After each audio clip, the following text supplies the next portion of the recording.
Hi, my name is Celeste Quintero, and I'm here to introduce the software development lifecycle. So, the first step for the SDLC is to have a requirement analysis. So, what the requirement analysis is the developer is going to talk with the customer, figure out what is it that the customer wants for their final product. So, what kind of website or app would they like?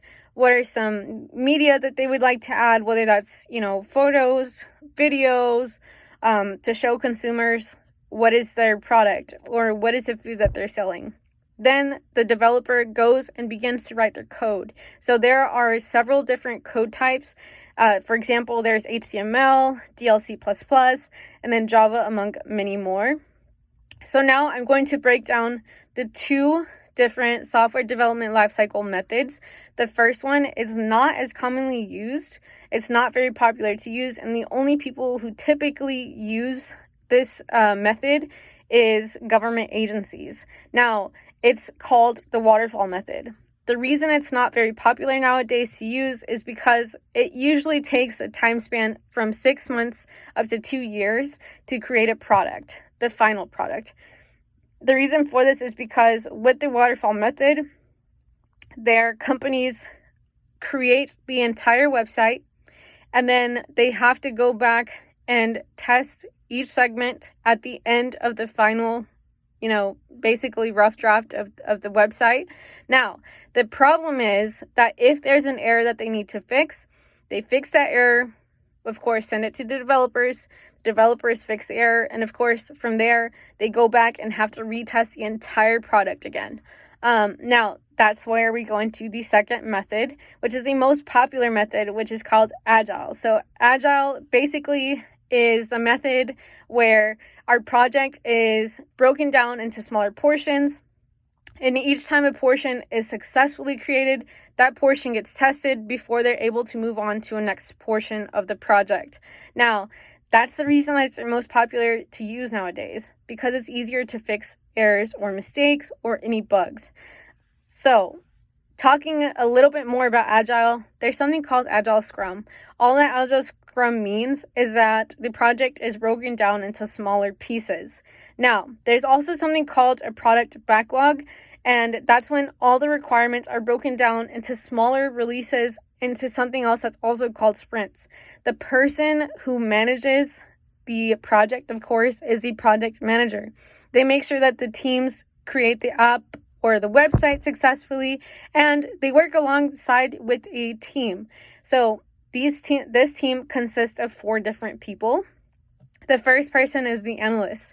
The analyst analyzes, if the app or website is missing anything, is there any requirements that maybe the customer would like to add? So they're the person that gets in contact a lot with the customer during the process. The second person on this team is the developer. The developer, of course, begins to produce the behind-the-scenes coding for the website. So they're, very important into the process. The third person is the tester.